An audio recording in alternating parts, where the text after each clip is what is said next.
Hi everyone. 7th class, 8th class, 9th class text బుక్స్ని base చేసుకుని physics మరియు chemistry అంశాల్లో ఒక 500 అబోవ్ ఎంసీక్యూలు అందించాలని ఒక సిరీస్ స్టార్ట్ చేస్తున్నామండి. మొత్తం టెక్స్ట్ బుక్ బేస్ చేసుకుని మీకు కంటెంట్ అంతా ఎంసీక్యూ రూపంలో ఎక్స్ప్లెయిన్ చేయడం జరుగుతుంది. ఇది జనరల్ స్టడీస్ రూపంలో ఇటు హైకోర్టు ఎగ్జామ్స్కి, అలాగే ఏపీ కానిస్టేబుల్ ఎగ్జామ్స్కి ఉపయోగపడుతుంది. అలాగే మనకి డిఎస్సిలో ఎస్జిటిలకి 7th నుంచి ఇంచుమించు 10th క్లాస్ వరకు ఫిజిక్స్ కెమిస్ట్రీలో అన్ని అంశాలు ఇవ్వడం జరిగింది. అలాగే స్కూల్ అసిస్టెంట్ ఫిజికల్ సైన్స్ వారికి మనకి 7th క్లాస్ కాడి నుంచి 10th క్లాస్ వరకు ఫిజిక్స్ కెమిస్ట్రీ కంటెంట్ ఉంటుంది. కాబట్టి మీ అందరికీ ఉపయోగపడేలా ఈ వీడియోస్ని ఫ్రేమ్ చేస్తున్నామండి. ఈ ఎంసీక్యూ చూసుకున్న తర్వాత నాకు తెలిసి మీరు ఇక టెక్స్ట్ బుక్ చదవాల్సిన అవసరం కూడా లేనంతగా టెక్స్ట్ బుక్లో ఉన్న ప్రతి అంశాన్ని ఇటు ఎంసీక్యూల రూపంలో మీకు ఎక్స్ప్లెయిన్ చేస్తూ అందించాలని ప్రయత్నిస్తున్నాం. హోప్ మీ ఆశీర్వాదాలు ఉంటాయి అనుకుంటున్నాను. సరే, మనం స్టార్ట్ చేద్దాం. ఏదైనా సజెషన్స్ ఉంటే ఇలా చేయండి బాగుంటుంది, అలా అటువంటి సజెషన్స్ ఏమన్నా ఉన్నా, ఎక్కడైనా చిన్న చిన్న తప్పులు దొరికినా మీరు కామెంట్ రూపంలో తెలపాల్సిందిగా కోరుతున్నాను. Okay, let us go to the video. ఈ క్రింది వాక్యాలలో సరైన దానిని గుర్తించండి. క్వశ్చన్ జాగ్రత్తగా అబ్జర్వ్ చేయండి. స్పర్శ, ఒకసారి ముందు క్వశ్చన్ చదువుతున్నాను. స్పర్శ తల వైశాల్యాన్ని స్థిరంగా ఉంచి బలాన్ని పెంచితే పీడనం పెరుగుతుంది. బలాన్ని స్థిరంగా ఉంచి స్పర్శాతల వైశాల్యాన్ని పెంచితే పీడనం పెరుగుతుంది. స్పర్శాతల వైశాల్యాన్ని స్థిరంగా ఉంచి బలాన్ని తగ్గిస్తే పీడనం పెరుగుతుంది. బలాన్ని స్థిరంగా ఉంచి స్పర్శాతల వైశాల్యం తగ్గిస్తే పీడనం పెరుగుతుంది. క్వశ్చన్ చాలా కన్ఫ్యూజింగ్గా ఉంది కదా. సో ఏమీ లేదండి కన్ఫ్యూజన్. సింపుల్గా మనకు ఒక ఫార్ములా తెలిసి ఉండాలి. ఇక ప్రతి సందర్భంలోనూ పీడనం పెరుగుతుంది అన్నాడు. సో పీడనానికి సంబంధించింది మనకి 8th క్లాస్ టెక్స్ట్ బుక్లో పీడనానికి ఉన్న formula pressure is equal to force by area. పీడనము ఈజ్ ఈక్వల్ టు బలము బై వైశాల్యము.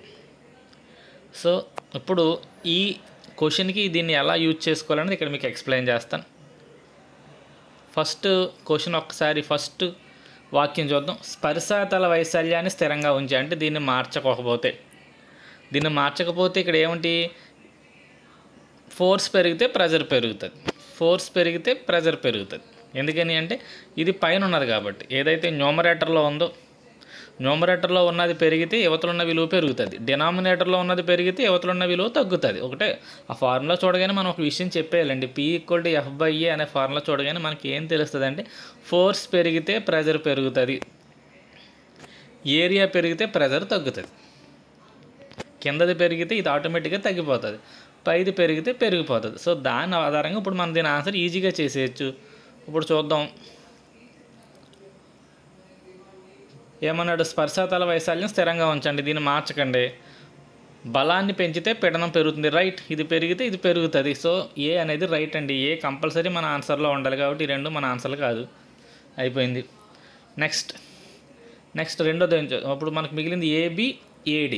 ఓకే, బలాన్ని స్థిరంగా ఉంచి, సో అంటే ఇప్పుడు ఇది మార్చట్లా. P=F/Aలో దేన్ని మార్చట్లేదు, బలాన్ని మార్చట్లేదు. స్పర్శాతల వైశాల్యాన్ని పెంచితే, ఇది పెంచితే పీడనం పెరుగుతుంది అన్నాడు. తప్పు. ఎందుకని ఏరియా పెరిగితే పీడనం తగ్గిపోతుంది కాబట్టి B కాదు. సో ఇంక మిగిలింది D. ఒకసారి చెక్ చేసేస్తే అయిపోయాయి. D ఏం చెప్తుంది, బలాన్ని స్థిరంగా ఉంచి మళ్ళీ P=F/Aలో పైదాన్ని మార్చొద్దు అంటున్నాడు. పైదాన్ని జోలికి వెళ్ళట్లా. అంటే ఇక ఇది ఏమన్నాడు, స్పర్శాతల వైశాల్యాన్ని తగ్గిస్తే, అంటే దీన్ని తగ్గిస్తే ఇది ఆటోమేటిక్గా పెరుగుతుంది, పీడనం పెరుగుతుంది. కాబట్టి A right, D right. So answer AD అండి. చిన్న ఫార్ములాని బేస్ చేసుకుని క్వశ్చన్ని ఆ రకంగా ఫ్రేమ్ చేసాం. సో మీకు అర్థమైంది అనుకుంటున్నాను. Next question.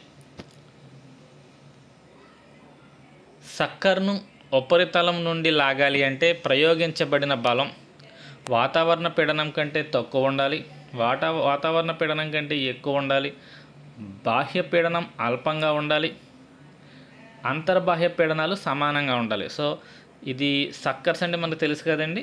ఈ వెనకాల చిన్న బుడగలా ఉంటుంది, దాన్ని నొక్కి ఏదైనా గోడకి ఇలా పెడితే ఇది గోడకి అతుక్కుపోతుంది.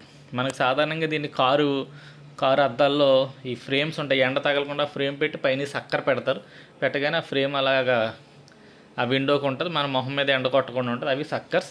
సో సపోజ్ ఇక్కడ మీకు ఒకసారి బొమ్మ గీస్తున్నాను. ఇది విండో అనుకోండి, ఇది సక్కర్ అనుకుంటే ఈ పైన దీన్ని ఇలా నొక్కినప్పుడు, ఈ పై పార్ట్ నొక్కినప్పుడు లోపల ఉన్న గాలి బయటికి వెళ్ళిపోతుంది. అప్పుడు లోపలంతా శూన్యం ఏర్పడింది. అంతా శూన్యం అనమాట అండి, లోపల ఏమి ఉండదు. చక్కెర నొక్కినప్పుడు ఇలా వదిలేగానే ఇది దీనికి అతుక్కుపోతుంది ఈ గోడకి. సో ఇప్పుడు దీన్ని మనం లాగేయాలనుకుంటే, దీన్ని ఇలా బయటికి మనం లాగాలి అనుకుంటే మన బలం దేనికంటే ఎక్కువగా ఉండాలి? ఇది గోడకు అతుక్కుపోయిందంటే కారణం ఎవరు అంటే, ఒకసారి మళ్ళీ చూడండి, ఇలా ఉంది కదా చక్కర్. ఇప్పుడు ఇది ఈ గోడకి అతుక్కుపోవడానికి కారణం ఎవరు? మనకు కనపడదు కానీ దీని మీద వాతావరణ పీడనం ఇలా పనిచేస్తూ ఉంటుందండి. ఈ వాతావరణ పీడనంగానే వల్లనే ఇది ఈ విండోకి అతుక్కుపోయింది. సాధారణంగా దీని లోపల గాలి ఉందనుకోండి, ఈ గాలి ఏమో ఇలా బయటికి పనిచేస్తూ ఉంటుంది. కాబట్టి అది దీన్ని అతుక్కోకుండా ఊడిపడిపోయింది. మనం ఆ గాలి లేకుండా ఏం చేసామంటే చివరి నొక్కేయడం వల్ల ఈ గాలి అంతా బయటికి వెళ్ళిపోయింది. కాబట్టి లోపల నుంచి పీడనం లేదు, ఉన్నదల్లా బయట నుంచి వాతావరణ పీడనం ఒకటే ఉంది. కాబట్టి మనం దీన్ని పీకేయాలి అంటే ఈ వాతావరణ పీడనం కంటే ఎక్కువ బలాన్ని మనం ప్రయోగించాల్సి ఉంటుంది. కాబట్టి ఆన్సర్ వాతావరణ పీడనం కంటే ఎక్కువ బలాన్ని మనం ప్రయోగించాలి. సో మనం ఉపయోగించాల్సిన బలం వాతావరణ పీడనం కంటే ఎక్కువగా ఉండాలి. సో అది రెండో దానికి ఆన్సర్ అండి. చక్కర్ను ఉపరితలం నుండి లాగాలంటే ప్రయోగించబడిన బలం వాతావరణ పీడనం కంటే ఎక్కువ ఉండాలి. మూడో క్వశ్చన్ చూద్దాం. ఈ క్రింది వానిలో సరికాని వాక్యాన్ని గుర్తించండి. సరికాని వాక్యము, సరైన వాక్యము జాగ్రత్తగా చూడండి. అంటే ఇక్కడ 4 వీటిల్లో ఏదో ఒకటి మాత్రమే తప్పు ఉంది, మిగతాయి 3 రైట్ ఉన్నాయని అర్థం. కాబట్టి చూద్దాం. ఒక వస్తువుపై మరొక వస్తువు చర్య వల్ల ఆ 2 వస్తువుల మధ్య బలం ఉత్పత్తి అవుతుంది. ఇది రైట్ అండి. ఒక వస్తువుపై మరో వస్తువు చర్య వల్లే బలం అనేది ఉత్పత్తి అవుతుంది. సపోజ్ ఇక్కడ మనకి పుస్తకం ఉంది, మన చేత్తో దీన్ని తీయాలి అంటే ఇది ఒక వస్తువు, మన చెయ్యి ఒక వస్తువు, మన చెయ్య దీని మీద చర్య వల్లే అక్కడ బలం అనేది ఉత్పత్తి అవుతుంది. సో ఏ రైట్ అండి. వస్తువుపై ప్రయోగించబడిన బల దిశ వస్తువు కదిలే దిశలోనే ఉంటే వడి పెరుగుతుంది. సో రెండో పాయింట్, ఇలా చక్రం మనం టైర్ ఆట ఆడతాం కదండి, చక్రం ఇలా వెళ్తున్నప్పుడు మనం కర్రెట్టి అదే దిశలో కొడుతుంటే ఈ టైర్ యొక్క స్పీడ్ బాగా పెరుగుతుంది. అలా కాకుండా టైర్ ఇలా వెళ్తున్నప్పుడు మనం కర్రెట్టి ఇటు సైడ్ కొట్టామనుకోండి, టైర్ స్లో అవుతుంది. కాబట్టి ఇక్కడ ఏమంటున్నాడు, వస్తువుపై ప్రయోగించబడిన బల దిశ వస్తువు కదిలే దిశలోనే ఉంటే దాని వడి పెరుగుతుంది. రెండోది కూడా రైటేనండి. మూడోది, వస్తువుపై బలాన్ని ప్రయోగించాలంటే ఆ వస్తువుతో ప్రత్యక్ష స్పర్శను కలిగి ఉండాలి. సి ఒక్కసారి జాగ్రత్తగా ఆలోచించండి. ఒక వస్తువుపై బలాన్ని మనం ప్రయోగించాలి అంటే, వస్తువుపై మనం అని చెప్పట్లా, వస్తువుపై బలాన్ని ప్రయోగించాలి అంటే ఆ వస్తువుతో ప్రత్యక్ష స్పర్శను కలిగి ఉండాలి అని చెప్తున్నాడు. సపోజ్ ఇక్కడ చెట్టు పైన యాపిల్ ఉంది, ఇది భూమి, ఎటువంటి స్పర్శ లేకుండా దీని బలం దాని మీద పనిచేస్తుంది. కాబట్టి ఇదేమవుతుంది, వచ్చి పడిపోతుంది. కాబట్టి కంపల్సరీ ప్రత్యక్ష స్పర్శ ఉండాల్సిన అవసరం లేదు. ఈ సి అనేది తప్పండి. 2 రకాలు ఉన్నాయి. ప్రత్యక్ష స్పర్శ వల్ల పనిచేసే బలాన్ని స్పర్శ బల అంటారు, ప్రత్యక్ష స్పర్శ లేకుండా పనిచేసే బలాలు ఉన్నాయి, వాటిని క్షేత్ర బలాలు అంటారు. మీకు తెలుసు, స్పర్శ బలాలు, క్షేత్ర బలాలు. సో సి అనేది తప్పు. కన్ఫ్యూజ్ అయిపోతామండి. ఇటువంటి ఇచ్చినప్పుడు జాగ్రత్తగా చూసుకుని ఆ పాయింట్ అర్థం చేసుకోండి. వస్తువుపై బలాన్ని ప్రయోగించాలి అంటే ఆ వస్తువుతో ప్రత్యక్ష స్పర్శ కలిగి ఉండాలి. అది కంపల్సరీ కాదు, కలిగి ఉన్నా కలిగి లేకపోయినా కూడా కొన్ని బలాలు పనిచేస్తాయి. ఇక డి చూద్దాం. బంతి ఉపరితలానికి నేలకి మధ్య ఉండే స్పర్శ బలం కారణంగా బంతి కాసేపటికి నిశ్చల స్థితికి వస్తుంది. అది రైట్. సో ఆన్సర్ సి మాత్రమే ఇందులో ఉన్న తప్పు వాక్యం. సరికాని వాక్యం సి అండి. Next question. ఎద్దులు, గాడిదలు వంటి జంతువులు మనకు అనేక పనుల్లో సహాయపడతాయి. ఈ పనులు చేయడానికి అవి ఉపయోగించే బలాలు ఏంటి అని అడిగాడు. ఎద్దులు, గాడిదలు పనిచేయాలి అంటే ఖచ్చితంగా స్పర్శ బలమే. ఆ స్పర్శ బలం, కండర బలం కంపల్సరీ ఉండాలి. కాబట్టి డి అనేది కంపల్సరీ మన ఆన్సర్. కాబట్టి ఈ రెండింటిని పక్కన పెట్టండి. ఇక మిగిలింది బీడియా, ఏడియా. క్షేత్ర బలాన్ని వినియోగిస్తే తప్పు. ఎద్దులకి క్షేత్ర బలం ఎక్కడ ఉంటుంది? స్పర్శ బలాన్ని ఉపయోగిస్తాయి. ఇది రైట్. కాబట్టి ఆన్సర్ బీడి అవుతుందండి దాని ఆన్సర్. నెక్స్ట్ 5వ క్వశ్చన్. ఏబీలు ఇచ్చి ఏ సరైందా బి సరైందా అది. కాబట్టి ఇప్పుడు మనం ఇచ్చిన వాటి ట్రూ ఆ ఫాల్స్ అనేది చూసుకోవాలి. ఒక ఆవేశపూరిత వస్తువు మరొక ఆవేశపూరిత వస్తువుపై కలగజేసే బలాన్ని స్థావర విద్యుత్ బలం అంటాం. సో స్థావర విద్యుత్ బలం వచ్చింది కాబట్టి దానికి సంబంధించిన కాన్సెప్ట్ అంతా చెప్పేస్తానండి. ఏదైనా ఒక వస్తువుని మనం రుద్దినప్పుడు, సపోజ్ ఒక స్ట్రాని మనం ఏదో క్లాత్తోనో కాగితంతోనో రుద్దినప్పుడు దీనిపైన ఆవేశాలు ఏర్పడతాయి. ఈ స్ట్రా మీద ఆవేశాలు ఏర్పడతాయి. ఓకే, ఇంకొక స్ట్రా కూడా మనం అదే కాగితంతో రుద్దినప్పుడు దాని మీద కూడా అదే ఆవేశం ఏర్పడుతుంది అనుకోండి. సో ఇప్పుడు ఒక ఇవి రెండింటిని దగ్గరికి వస్తే ఇవి రెండు ఒకదానికి ఒకటి దూరంగా వెళ్ళిపోతాయి. ఎందుకని ఇది ప్లస్సే ఇది ప్లస్సే.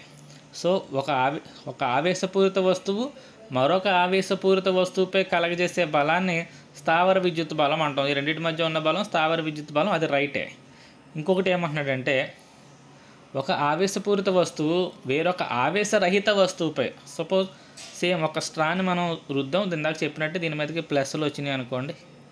ఇప్పుడు మనం దీన్ని ఒక కాగితం దగ్గరికి తీసుకొచ్చాం లేదా బెలూన్ దగ్గరికి తీసుకొచ్చాం అనుకున్నప్పుడు, యాక్చువల్గా ఈ కాగితాలకు కానీ దీనికి ఎటువంటి ఆవేశము లేదు. కానీ ఎప్పుడైతే ఈ స్ట్రా దీని దగ్గరికి తీసుకొస్తున్నానో ఈ స్ట్రా మీద ఏ ఆవేశం ఉందండి? ప్లస్ ఉంది కదా. ఈ ప్లస్ వల్ల ఈ పేపర్ల మీదకు మైనస్ ఆవేశం వచ్చి చేరుతుంది. అప్పుడు ఇవి వచ్చి దీనికి అతుక్కుపోతాయి. అంటే ముందు ఆవేశం లేకపోయినా కూడా ఆవేశరహిత వస్తువుపై కూడా ఈ ఆవేశం ఉన్న వస్తువు తన బలాన్ని చూపించగలుగుతుంది, నెమ్మదిగా అక్కడ ఆవేశాన్ని కలగజేయగలుగుతుంది అనమాట. కాబట్టి ఇది కూడా రైట్ అనండి. ఆవేశం ఉన్న ఒక వస్తువుపై ఉంటే చాలు, రెండిట్ల మీద ఆవేశాలు ఉండాల్సిన అవసరం లేదు. ఎలా అయినా అక్కడ స్థావర విద్యుత్ బలం పనిచేస్తుంది. సో ఇక్కడ గుర్తుపెట్టుకోవాల్సిన స్థావర విద్యుత్ బలం అనేది ఆవేశాల వల్ల వస్తుంది. ఆవేశాలు ఎన్ని రకాలంటే రెండు, ప్లస్ ఆవేశము మైనస్ ఆవేశము.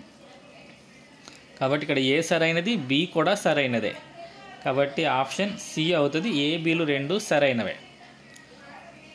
నెక్స్ట్ క్వశ్చన్, సాధారణంగా బరువులు మోసే వ్యక్తులు తలపై గుండ్రంగా చుట్టిన గుడ్డను పెట్టుకోవడం చూస్తూ ఉంటాం. దీనికి కారణం ఏంటి? సో దీనికి కారణం ఏంటి అనేది ఇక్కడ ఆప్షన్ చూద్దాం. తల యొక్క స్పర్శ వైశాల్యాన్ని పెంచి బరువులను తేలిగ్గా మోయడం, తల యొక్క సామర్థ్యాన్ని పెంచడం కొరకు, తల యొక్క స్పర్శ వైశాల్యాన్ని తగ్గించి బరువులను తేలిగ్గా మోయడం కొరకు, తన యొక్క సామర్థ్యాన్ని తగ్గించి బరువులు తేలిగ్గా మోయడం కోసం. సో ఇక్కడ మనకి ఏం చేస్తామంటే, ఇందాక ఆల్రెడీ చెప్పుకున్నాం, pressure is equal to force by area అని. ఇక్కడ ఒక విషయం చెప్పాను, ఈ ఏరియా పెరిగితే అంటే స్పర్శ వైశాల్యం కనుక పెరిగితే పీడనం తగ్గిపోతుంది. స్పర్శ వైశాల్యం పెరిగితే పీడనం అనేది తగ్గిపోతుంది. సో ఎప్పుడైతే ఒక నెత్తి మీద ఇలా ఏదన్నా ఒకటి మోస్తున్నప్పుడు దీని బరువు అంతా మన తల మీద పడుతూ ఉంటుంది. ఓకే, సో అంటే ఈ స్పర్శ వైశాల్యం మీద దీని బరువు అంతా పడిపోతూ ఉంటుంది. అదే ఇక్కడ మనకు పీడనం రూపంలో కనిపిస్తూ ఉంటుంది.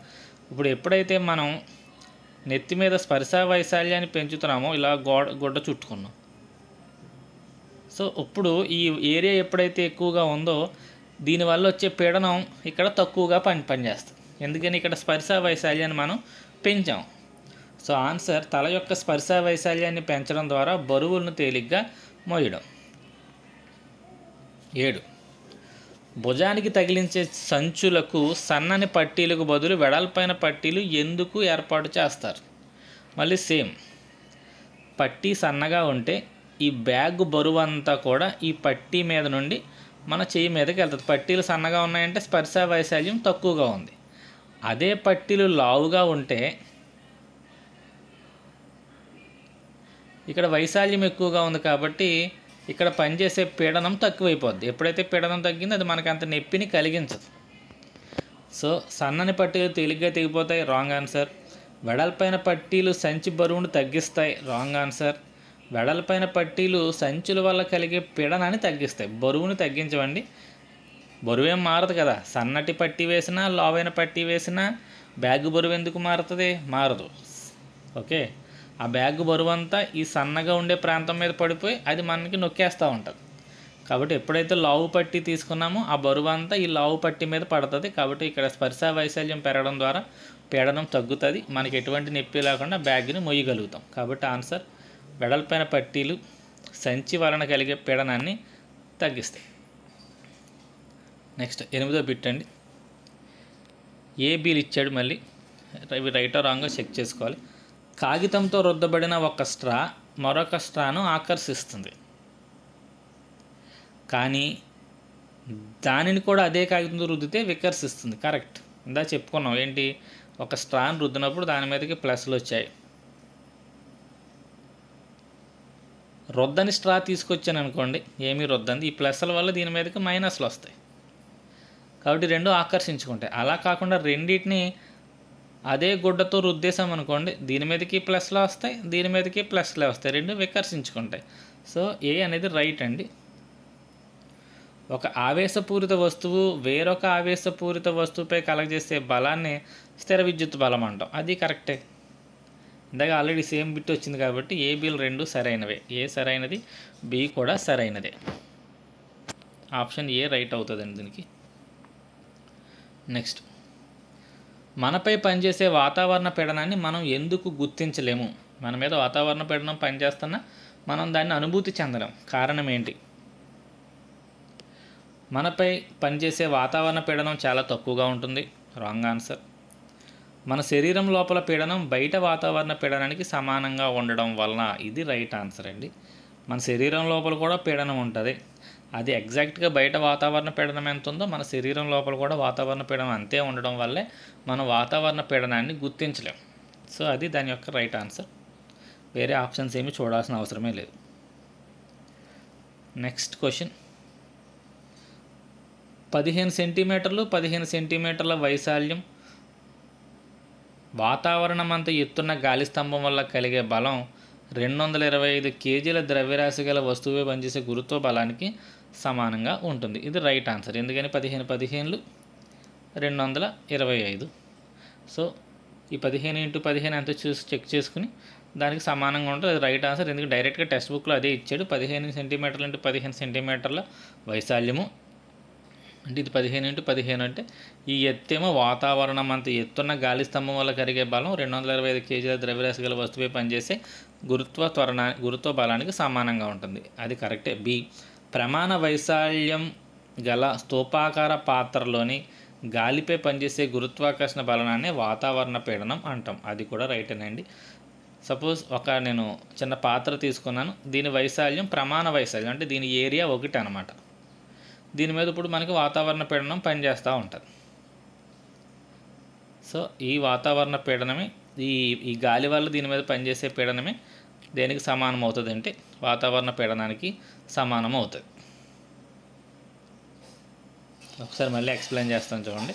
మనం ఒక పాత్ర తీసుకున్నాం, స్తూపాకార పాత్ర, దీని వైశాల్యం 1 మీటర్ స్క్వేర్ దీని వైశాల్యం అనమాట. ఇప్పుడు దీంట్లో ఏముంది, ఆల్రెడీ గాలితో నిండిపోయింది.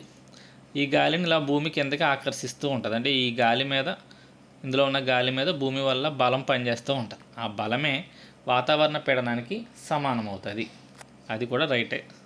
సో ఈ రెండు రైటేనండి. రెండు డెఫినేషన్స్ గుర్తుపెట్టుకోవాలి. వాతావరణ పీడనం డెఫినేషన్ ఏంటి అంటే ప్రమాణ వైశాల్యం గల స్తూపాకార పాత్రలోని గాలిపై పనిచేసే గురుత్వాకర్షణ బలాన్ని వాతావరణ పీడనం అంటారు, అది డెఫినేషన్ అది. కాబట్టి ఏ సరైనది, బి కూడా సరైనదే.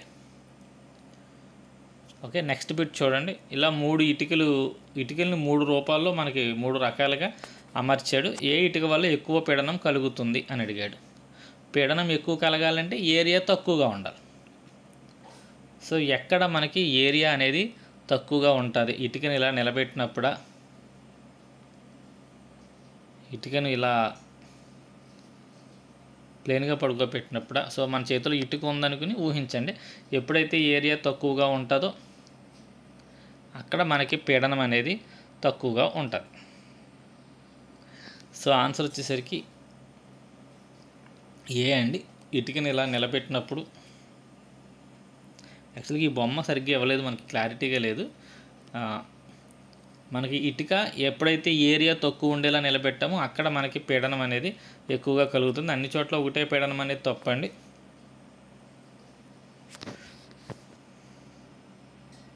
సి కాదు, ఈ 2 బొమ్మలు కొంచెం, ఈ బొమ్మ క్లారిటీగా ఇవ్వలేదు. సరే చూసినట్లయితే నాకు బి రైట్ ఆన్సర్ అవుతుంది.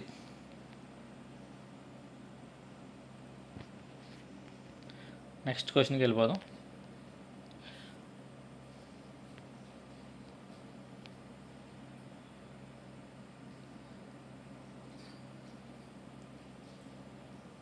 సో ఈ క్వశ్చన్ పైన ఉండిపోయింది, కిందకి ఇది వచ్చింది. పై పటంలో చూపిన విధంగా ఇటుకలను అమర్చిన ఇక్కడ బొమ్మ ఒకటి ఇచ్చి క్వశ్చన్ ఫ్రేమ్ చేయడం మర్చిపోయానండి. ఈ బొమ్మ యొక్క క్వశ్చన్ ఏంటి అంటే ఏమీ లేదు, ఇలా 3 రంధ్రాలు సమానంగా ఉన్నప్పుడు ఈ 3 రంధ్రాల్లో ఎక్కడ పీడనం ఎక్కువగా ఉంటుంది అనే క్వశ్చన్. 3 రంధ్రాలు ఇలా ఉన్నప్పుడు ఎక్కడ పీడనం ఎక్కువగా ఉంటుంది అనే క్వశ్చన్ ఫ్రేమ్ చేయడం జరిగింది. అది మరి ఎందుకు మిస్ అయిందో తెలియదు. ఓకే, ఒకటి ఉంది కాబట్టి బొమ్మ ఎక్స్ప్లెయిన్ చేసేస్తున్నాను. 3 రంధ్రాలు ఒకే ఎత్తులో ఉన్నప్పుడు ఈ 3 రంధ్రాల దగ్గర ఒకటే పీడనం పనిచేస్తుందండి. అలా కాకుండా ఇలా ఉన్నప్పుడు ఏదైతే లోతైన బిందువు ఉందో ఈ లోతైన బిందువు దగ్గర ఎక్కువ పీడనం పనిచేస్తుంది, పై బిందువు దగ్గర తక్కువ పీడనం పనిచేస్తుంది. సో బొమ్మ ఇలా ఇచ్చి ఏ బిందువు దగ్గర ఎక్కువ పీడనం పనిచేస్తుంది అంటే లోతు పెరిగే కొలది ఈ ద్రవాలలో కానీ వాయువుల్లో కానీ లోతు పెరిగే కొలది పీడనం అనేది ఎక్కువ అవుతుంది. అందువల్ల సముద్ర అడుగు భాగానికి వెళ్ళి కొలది మనకి పీడనం పెరుగుతుంది.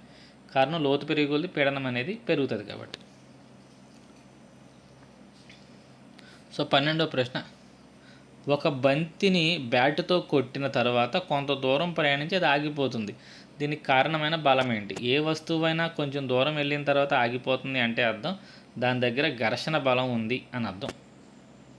ఆ ఘర్షణ బలం వల్ల ఏ వస్తువైనా ఆగిపోతుంది. అలా ఏ వస్తువైనా సరే ఆగిపోతుంది అనగానే దానికి ఆన్సర్ ఏంటి అంటే మనం ఘర్షణ బలం అని పెట్టేయచ్చు.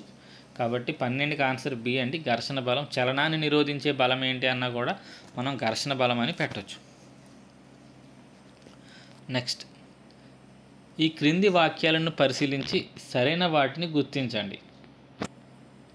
సో ఇక్కడ ఈ వాక్యాల్లో కొన్ని సరైనవి ఉన్నాయి, సరైన వాటిని గుర్తించండి అన్నాడు. క్వశ్చన్ జాగ్రత్తగా చదువుదామండి. క్వశ్చన్ జాగ్రత్తగా చదువుకోవాలి.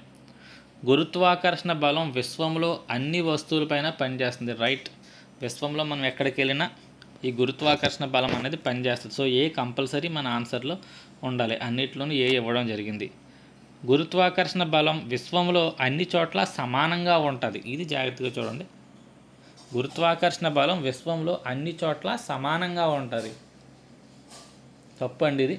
భూమి మీద గురుత్వాకర్షణ బలం చంద్రుడి మీద గురుత్వాకర్షణ బలం కంటే ఎక్కువ అని చదువుకుంటాం మనం. ఓకే, అలాగే సూర్యుడి మీద గురుత్వాకర్షణ బలం ఇంకా ఎక్కువగా ఉంటుంది. కాబట్టి ఇది మాత్రం తప్పండి, బి తప్పు. కాబట్టి ఇది మన ఆన్సర్ కాదు, ఇది మన ఆన్సర్ కాదు, ఇది మన ఆన్సర్ కాదు. ఇంక మిగిలింది ఏడి. సో డి అంటూ చూద్దాం. గురుత్వాకర్షణ బలం కారణంగా మనం భారాన్ని పొందుతున్నాం. సో మన బరువుకి కారణం గురుత్వాకర్షణ బలమే. కాబట్టి డి రైట్ అండి. ఇది తప్పే, గురుత్వాకర్షణ బలం కేవలం భూమిపైన మాత్రమే ఉంటుంది అనేది కూడా తప్పు. నెక్స్ట్, పీడనాన్ని కొలిచే ప్రమాణాలు ఏంటి అని అడిగాడు. పీడనానికి సూత్రం ఆల్రెడీ ఇందాక రాసుకున్నాం, P = F/A. దీని సూత్రమేమో న్యూటన్ అండి. బలానికి సూత్రం న్యూటన్లు, గుర్తుపెట్టుకోవాలి. అన్ని ప్రమాణాలు ఒక చోట రాసుకుని చదువుకోవడం మంచిది. ఏరియా అంటే వైశాల్యానికి సూత్రం మీటర్². కాబట్టి న్యూటన్ బై మీటర్² అనేది మన ఆన్సర్ అవుద్ది. పైన న్యూటన్ ఉంటుంది, బై కింద metre. So newton by metre. దీన్నే మనం పాస్కల్ అని కూడా పిలుస్తామండి. సో ఇక్కడ ఆన్సర్ సి. పీడనాన్ని కొలిచే ప్రమాణం న్యూటన్ బై మీటర్². 15వ బిట్, 70 సెంటీమీటర్ల వ్యాసార్థం గల ఒక వృత్తాకార తలంపై 154 న్యూటన్ల బలం పనిచేసినప్పుడు ఆ తలంపై కలిగే పీడనం ఎంత? సో క్వశ్చన్స్ కంపల్సరీ అడుగుతాడండి. ఇటు కానిస్టేబుల్ ఎగ్జామ్లో అయితే చాలా పెద్ద పెద్ద ప్రశ్నలు అడుగుతున్నాడు. కాబట్టి క్వశ్చన్స్ ఇటువంటి సమ్స్ అడగడం మనకు చాలా అవసరం. సమ్స్ ప్రాక్టీస్ చేసుకోవాలి. సో ఇక్కడ క్వశ్చన్ జాగ్రత్తగా చూద్దాం. పీడనం ఎంత అని అడిగాడు, వృత్తాకార తలంపై అన్నాడు. ముందు పీడనానికి సూత్రం P = F/A. ఈ సూత్రం మీకు ఎప్పుడు గుర్తుండాలి. బలం ఇచ్చేసాడు 154 న్యూటన్లు. ఏరియా అంటే మనం కట్టాలి. వృత్తాకారం అన్నాడు కాబట్టి వృత్తాకారానికి ఏరియా πr² అనేది మనం కట్టుకోవాలి. ఓకే, ఏరియా అంటే వైశాల్యం, వృత్త వైశాల్యానికి సూత్రం పై ఆర్ స్క్వేర్. ఆర్ అంటే రేడియస్ లేదా వ్యాసార్థం. వ్యాసార్థం వాడు ఇచ్చాడు ఎంత, 70 సెంటీమీటర్లు. సో మనం పై ఆర్ స్క్వేర్ కట్టాలి. సో పై అంటే 22/7 ఇంటూ ఆర్ స్క్వేర్ అంటే 70 ఇంటూ 70 చేస్తే మన ఆన్సర్ తప్పు అవుతుంది. ఎందుకనంటే వాడు ఇక్కడ సెంటీమీటర్లో ఇచ్చాడు, ఇదేమో న్యూటన్లో ఇచ్చాడు. న్యూటన్ అనేదేమో ఎంకేఎస్ పద్ధతి లేదా ఎస్ఐ పద్ధతి, సెంటీమీటర్లు అనేది సిజిఎస్ పద్ధతి. అన్ని ప్రమాణాలన్నీ ఒకే పద్ధతిలో ఉండాలి కాబట్టి దీన్ని మనం మీటర్స్లోకి మార్చుకోవాలి. సో 70 సెంటీమీటర్స్ని మీటర్స్లోకి మార్చాలంటే దీన్ని 100తో భాగిస్తే మనకి 0.7 వచ్చింది. సో ఇప్పుడు మనం వైశాల్యాన్ని కడదాం. పై ఆర్ స్క్వేర్ అంటే 22/7 ఇంటూ ఆర్ స్క్వేర్ అంటే 0.7 ఇంటూ 0.7. ఈ 7 ఇక్కడ పోతే 0.1. So 22 into 0.7 into 0.1. సో పాయింట్లు తర్వాత చూద్దాం. 22 ఒకట్లు 22, 22 ఏళ్ళు 154. పాయింట్ ఇక్కడ ఒకటి ఇక్కడ. సో రెండింటి తర్వాత పాయింట్ వస్తుంది, మీరు కావాలంటే గుణించుకోండి. 1.54 వచ్చిందండి పై ఆర్ స్క్వేర్ కడితే. So pressure is equal to force ఏమో 154, కింద వచ్చింది 1.54. సో కింద రెండింటి తర్వాత పాయింట్ ఉంది కాబట్టి ఈ రెండు భాగించినప్పుడు ఇక్కడ 100 సార్లు భాగిస్తుంది. ఇది అర్థం కాలేదు కదా మీకు? అర్థమైతే వెరీ గుడ్, అర్థం కాకపోతే చూడండి 1.54. ఇక్కడ రెండింటి తర్వాత పాయింట్ ఉంది కాబట్టి మనం పైన కింద 100తో గుణించుకుంటాం, అప్పుడు ఈ పాయింట్ పోతుంది. పైనేమో 15400 వస్తుంది, కింద 154. ఈ 154 ఇక్కడ కట్ అయిపోతే పైన 100 వచ్చింది. సో అలా మనకు ఆన్సర్ దీనికి 100 న్యూటన్లో వస్తుంది. సో ఇటువంటి సమ్స్ ఇచ్చినప్పుడు చూసుకోండి, సెంటీమీటర్స్ ఇచ్చాడా మీటర్స్ ఇచ్చాడా ఎలా ఇచ్చాడనేది చూసుకుని చేయండి.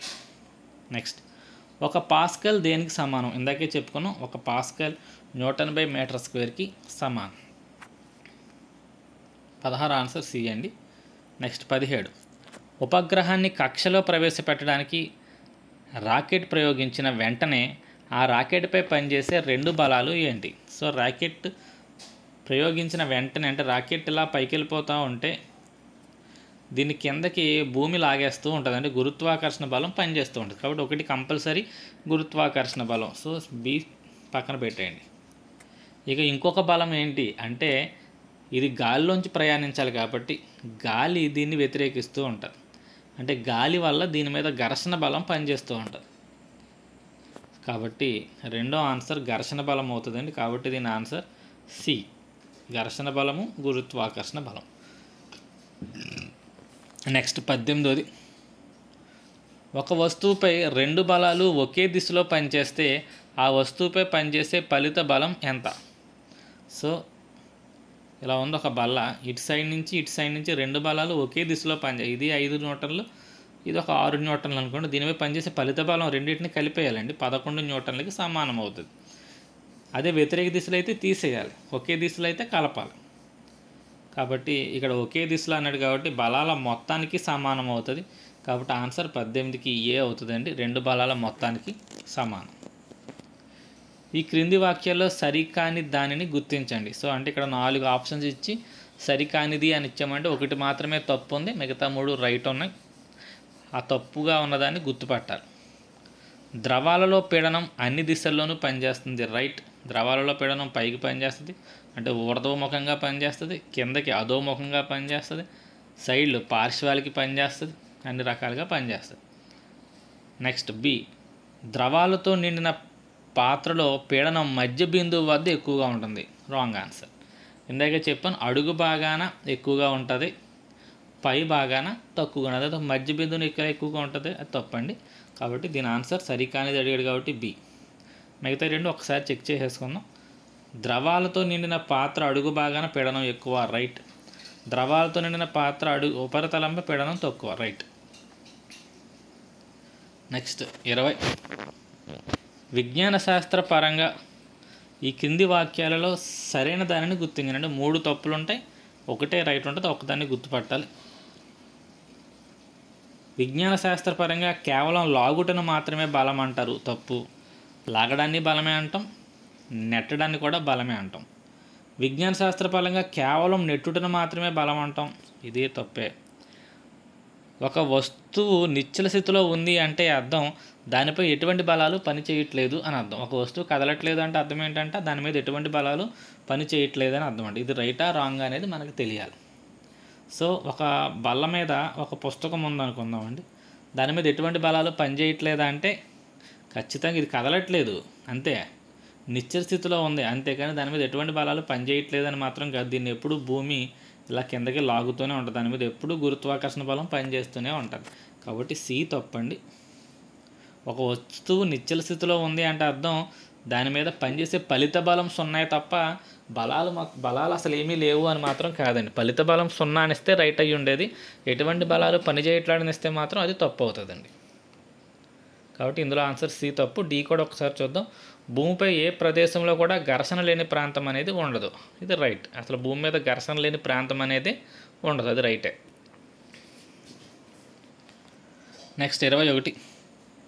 ఈ క్రింది ఏ సందర్భంలో కేవలం నెట్టుట మాత్రమే ఇముడి ఉంది? గుర్తుపెట్టు, క్వశ్చన్ చేయాలి చూడండి. కేవలం నెట్టుట మాత్రమే ఉంది, లాగుట ఉండకూడదు అనమాట. ఇక్కడ చూద్దాం. ఆప్షన్ ఏ, బ్లాక్ బోర్డ్ను డస్టర్తో తుడుస్తున్నప్పుడు. బ్లాక్ బోర్డ్ని డస్టర్ చూసినప్పుడు డస్టర్ని ఇలాగా కదుపుతాం, అంటే ఒకసారి నెట్టడం ఒకసారి లాగడం, నెట్టడం లాగడం రెండు ఉన్నాయి కాబట్టి మనకి ఏ అనేది తప్పండి. జాతీయ జెండాను ఎగరవేయడం. జాతీయ జెండాను ఎగరవేసినప్పుడు తాడుని ఇలా కిందకి లాగుతాం. తాడుని కిందకి లాగుతున్నామంటే నెట్టట్లా, ఏం చేస్తున్నాం, మన వైపు లాగుతున్నాం. కాబట్టి నెట్టుటది ఇక్కడ లేదు, కాబట్టి జాతీయ జెండా ఎగరవేయడం కాదు. రోడ్డుపై ఉన్న బండరాయిని కదుపుతున్నప్పుడు. సో రోడ్డు మీద ఒక పెద్ద బండరాయి ఉందని ఊహించుకోండి, మనం దీన్ని కదపాలి. దీన్ని నెడతామా మన మీదకి లాక్కుంటామా? సపోజ్ దీన్ని మనం కదపాలి, ఎలా కదుపుతాం చెప్పండి? ఇలా గెంటుతామా, ఇలా పట్టుకుని దీన్ని మన వైపు లాక్కుంటామా? సో ఇక్కడ మాత్రమే నెట్టుట అనేది కంపల్సరీ ఉంది. రోడ్డుపై ఉన్న బండరాయిని కదిపేటప్పుడు ఇక్కడ నెట్టుట మాత్రమే ఇమిడి ఉంది, ఇక్కడ లాగుట అనేది ఉండదు. గుణపంతో భూమిని తవ్వుతున్నప్పుడు, గుణపంతో ఒకసారి నెడతాం, ఒక్కసారి మళ్ళీ పైకి లాగుతాం, మళ్ళీ నెడతాం, మళ్ళీ పైకి లాగుతాం. కాబట్టి ఇది కూడా మన ఆన్సర్ కాదు. సో ఆన్సర్ సి అండి దానికి. మళ్ళీ ఇక్కడ సరైనవా సరికానివా అనే క్వశ్చన్ ఇచ్చాడు. కేవలం రెండు వస్తువుల మధ్య పరస్పర చర్య వల్ల బలం ఆచరణలోకి వస్తుంది. బలం ఆచరణలోకి రావాలంటే రెండు వస్తువులు ఉండాలి, కనీసం రెండు వస్తువులు. కేవలం రెండు వస్తువులు కాదు, 3 వస్తువులున్నా, 4 వస్తువులున్నా, 10 వస్తువులున్నా వాటి మధ్య బలం అనేది కంపల్సరీ ఉంటుంది. సో ఏ తప్పండి, కేవలం అనేది ఇక్కడ ఇవ్వకూడదు. చిన్న మొక్క ఆన్సర్ మారిపోతుంది, కాబట్టి జాగ్రత్తగా చూసుకోండి. కేవలం అనేది మాత్రం ఇక్కడ ఉండకూడదు. బి, ప్రయోగించబడిన బల దిశ లేదా పరిమాణం మారినప్పుడు దాని ప్రభావం మారదు. ఇది తప్పే, ఇది తప్పే. గుర్తుపెట్టుకోండి, ఒక బలం యొక్క దిశ మారినా పరిమాణం మారినా దాని ప్రభావం పూర్తిగా మారిపోతుంది. ఎందుకనంటే బలం అనేది దిశ మీద ఆధారపడుతుంది, పరిమాణం మీద కూడా ఆధారపడుతుంది, రెండింటి మీద ఆధారపడుతుంది. కాబట్టి బలాన్ని మనం సదిశ అంటాం. ఓకే, కాబట్టి ఏది మారినా, బలం యొక్క దిశ మారినా పరిమాణం మారినా దాని ప్రభావం మారిపోతుంది. కాబట్టి రెండు తప్పులేవి. కాబట్టి ఆన్సర్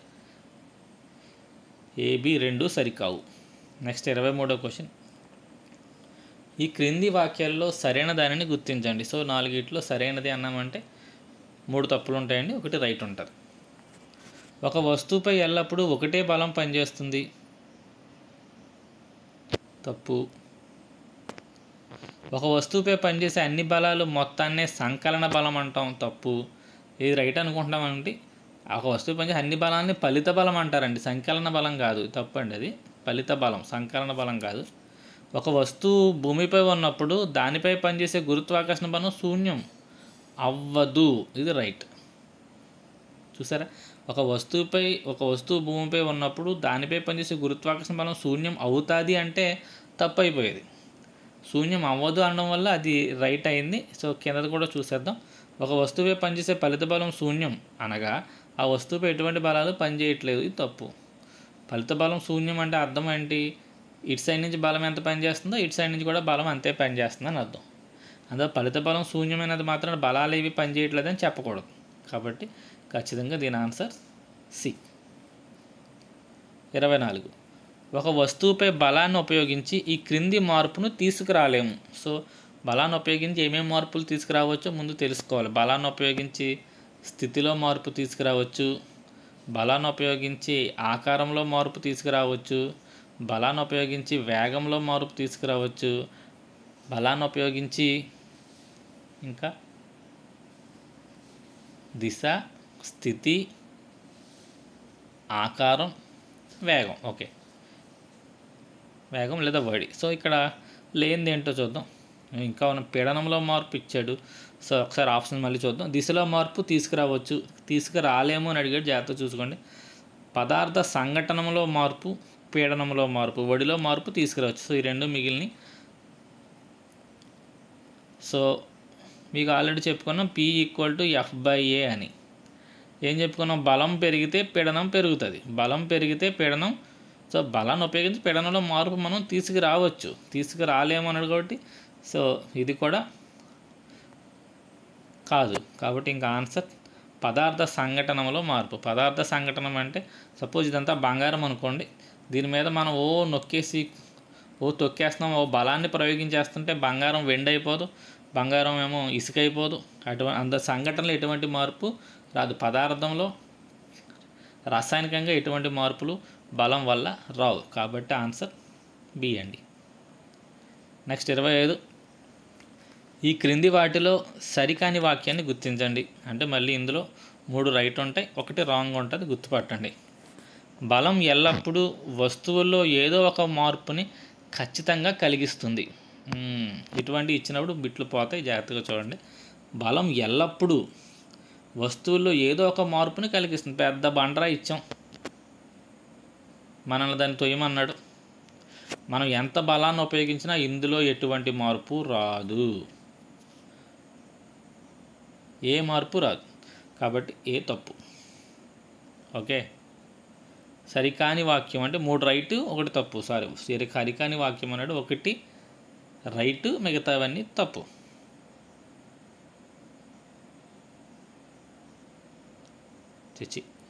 కన్ఫ్యూజ్ అవుతున్నాను ఒక్క నిమిషం. సరికాని వాక్యం అంటే 3 రైట్ ఉంటాయి, 1 మాత్రమే తప్పు ఉంటుంది, దాన్ని గుర్తుపట్టాలి. కాబట్టి ఫస్ట్దే తప్పు అని తెలిసిపోయింది. బలం ఎల్లప్పుడూ వస్తువులు ఏదో ఒక మార్పును ఖచ్చితంగా కలిగిస్తుంది, ఇది తప్పు, అదే మన ఆన్సర్. అంటే మిగతా 3 రైట్ ఉంటాయండి. చూద్దాం. ఘర్షణ బలం ఎల్లప్పుడూ వస్తువు కదిలే దిశకు వ్యతిరేక దిశలో ఉంటుంది, రైట్. మన వస్తువు ఇటు వెళ్తూ ఉంటే ఘర్షణ ఇటు వెళ్తూ ఉంటుంది. బాగా గుర్తుపెట్టుకోండి, ఘర్షణ దిశ ఎప్పుడు కూడా వస్తువు కదిలే దిశకు వ్యతిరేకంగా ఉంటుంది. నెక్స్ట్, వస్తువుల మధ్య ప్రత్యక్ష స్పర్శ లేనప్పటికీ బలాలు పనిచేసే అవకాశం ఉంది. ఇందాక పైన చెప్పుకున్నాం అది. ఇది ఇక్కడ పైన చెట్లు కాయ ఉంది, కింద భూమి, ఎటువంటి స్పర్శ లేకుండా దీని కిందకి లాగేస్తుందని చెప్పుకున్నాం. కాబట్టి స్పర్శ లేకుండా కూడా బలాలు పనిచేసే అవకాశం ఉంది, రైట్. స్థావర విద్యుత్ బలం వస్తువులపై ఉండే ఆవేశాల కారణంగా ఏర్పడుతుంది, కరెక్ట్. ఇందా చెప్పుకున్నాం, ఇలా ప్లస్లో మైనస్లో ఇవన్నీ గురించి చెప్పుకున్నాం కదండి. కాబట్టి దీని ఆన్సర్ ఏ. నెక్స్ట్ 26. ప్రమాణ ఉపరితల వైశాల్యంపై 20 న్యూటన్ల బలం ప్రయోగించిన ఆ వస్తువుపై ఎంత పీడనం పనిచేస్తుంది? ఏమన్నాడు? ప్రమాణ ఉపరితల. అసలు పీడనం యొక్క డెఫినేషనే ప్రమాణ ఉపరితల వైశాల్యంపై పనిచేసే బలాన్నే పీడనం అంటాం. ఎంత బలం పనిచేస్తే అంతే పీడనం. ఎందుకని ఇక్కడ వైశాల్యం ప్రమాణం అని ఇచ్చాడు కదా, అర్థం కాకపోతే ఫార్ములా P = F/A. ఇది 20 అని ఇచ్చాడు, ఏ ప్రమాణం అంటే ఇది 1 అని ఇచ్చాడు. 20ని 1తో భాగిస్తే సో పీడనం కూడా 20.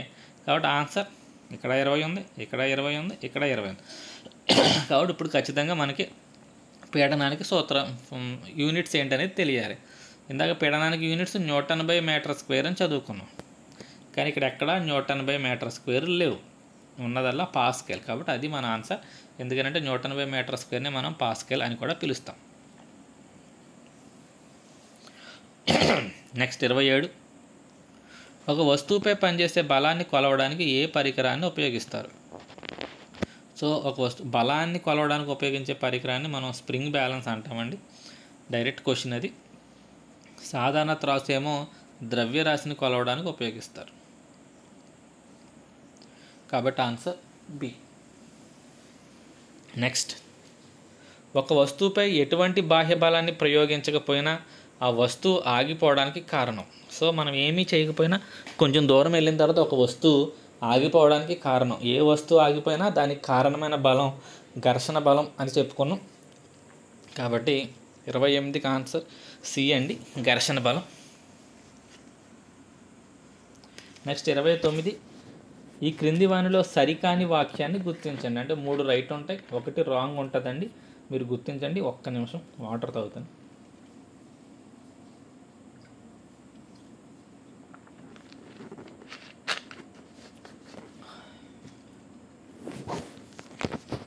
సో చూడండి, 1 తప్పు ఉంటుంది, మిగతావన్నీ రైట్ ఉంటాయి.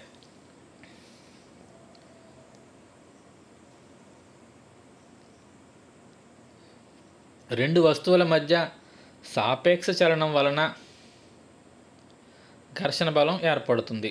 ఇది రైట్ అండి. రెండు వస్తువుల మధ్య సాపేక్ష చలనం ఉన్నప్పుడే ఘర్షణ బలం ఏర్పడుతుంది. నునుపుగా కనిపించే ప్రతి తలం పైన అనేక సంఖ్యలో అసమరీతులు ఉంటాయి. ఇది రైట్. చూడడానికి నునుపుగా కనబడదు కానీ పైన ఇక్కడ ఇలా ఎత్తు పల్లాలు అనేవి ఉంటాయండి ప్రతి దాని మీద. అది రైటే. వస్తువులపై ఉండే అసమరీతుల వలన ఒక వస్తువుపై మరో వస్తువుని కదిపినప్పుడు వాటి మధ్య అంతర్బంధాలు ఏర్పడతాయి. కరెక్టేనండి. ఇంకో వస్తువు పైన ఇంకో సర్ఫేస్ కింద కూడా ఇలా ఉన్నాయనుకోండి, ఈ రెండు కదుపుతున్నప్పుడు ఈ రెండింటి మధ్య అంతర్బంధాలు ఏర్పడతాయి. ఇది రైటే. డి, గరుకు తలాలపై ఈ అసమరీతులు అధిక సంఖ్యలో ఉండడం వల్ల వాటిని అధిగమించడానికి ఎక్కువ బలం అవసరమవుతుంది. కాబట్టి ఘర్షణ బలం తగ్గిపోతుంది. ఇది తప్పండి. ఎక్కువ బలం అవసరం అవుతుంది అధిగమించడానికి, కాబట్టి ఘర్షణ బలం ఇంకా పెరుగుతుంది. ఇక్కడ ఏమి ఇచ్చాం? ఘర్షణ బలం తగ్గిపోతుంది అని ఇచ్చాం. కాబట్టి ఆన్సర్ డి సరికానిది, మిగతా అన్ని సరైనవి. 30, ఘర్షణ బలాన్ని తొలగించడానికి ఉపయోగించే పదార్థాన్ని ఏమంటారు? డైరెక్ట్ బిట్ అండి, కందెనలు అంటారు. అంతగా ఎక్స్ప్లెనేషన్ అవసరం లేదు దీనికి. 31, ఒక ఇటుక చుట్టూ తీగని కట్టండి. ఆ తీగకు స్ప్రింగ్ తాసుని తగిలించి ఆ స్ప్రింగ్ తాస్ సహాయంతో నెమ్మదిగా ఇటుకని కదపడానికి ప్రయత్నించండి. ఇటుక కదలడం ప్రారంభించగానే స్ప్రింగ్ తాసులో రీడింగ్ నమోదు చేయండి. ఆ రీడింగ్ దేనికి సమానం అవుతుంది? సో ఇలా ఒక ఇటుకని కట్టాం, ఇటుకి తాడు కట్టి దీన్ని స్ప్రింగ్ తాస్ సహాయంతో మనం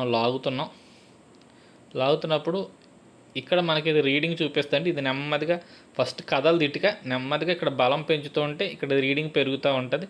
ఏ సందర్భంలో అయితే ఇటుక కదులుతుంది ఇక్కడ రీడింగ్ టక్కని నోట్ చేసుకోవాలి. ఆ రీడింగ్ దేనికి సమానంగా ఉంటుంది అంటే ఇక్కడ ఉండే ఘర్షణ బలానికి సమానంగా ఉంటుందండి. ఆ ఘర్షణే మనం స్థైతిక ఘర్షణ అంటాం. కాబట్టి ఆన్సర్ ఇటుక వద్ద ఉండే స్థైతిక ఘర్షణకు సమానంగా ఉంటుంది. స్థైతిక ఘర్షణకు సమానంగా ఉంటుంది. రైట్ అండి, ఇది సి. నెక్స్ట్ 32, ఈ క్రింది ఏ పదార్థాలను ఘర్షణ తగ్గించడానికి వాడరు? గ్రాఫైట్, గ్రీజు, సల్ఫర్ పౌడర్ మరియు చమురు. సో ఆన్సర్ గ్రాఫైటు, గ్రీజు, చమురు ఇవన్నీ కూడా జారుడు స్వభావాన్ని కలిగి ఉంటాయండి. నున్నగా మారుస్తాయి, సర్ఫేస్ని నునుపుగా మారుస్తాయి. కాబట్టి ఆన్సర్ సి అండి. సల్ఫర్ పౌడర్ని మనం ఘర్షణ తగ్గించడానికి వాడము. నెక్స్ట్ 33, ఒక వస్తువు నిశ్చల స్థితి నుండి కదలడం ప్రారంభించిన తక్షణం ఘర్షణ అధిగమించడానికి అవసరమైన బలాన్ని ఏమంటారు? ఇక్కడ జాగ్రత్తగా చూడండి. ఆల్రెడీ కదలట్లేదు అనుకోండి, ఇందాక ఇటుక కదలట్లేదు ఫస్ట్, తర్వాత మనం ఏం చేసాం? కదపడానికి బలాన్ని ఉపయోగించాం. కదలడం అప్పుడు ఇక్కడ కదలట్లేదు కాబట్టి ఇక్కడ ఉండే గాలాన్ని స్థైతిక ఘర్షణ అంటున్నాం. ఇక్కడ ఒక వస్తువు నిశ్చల స్థితి నుండి కదలడం ప్రారంభించిన తక్షణం అంటే ఆల్రెడీ కదిలిపోయింది, ఆ తర్వాత ఉండే ఘర్షణ ఆల్రెడీ కదులుతుంది అనమాట. ఇప్పుడు అప్పుడు ఉండే ఘర్షణ అధిగమించడానికి అవసరమైన బలాన్ని జారుడు ఘర్షణ అంటారు. నెక్స్ట్ 34, ఒక వస్తువు కదిలిన తర్వాత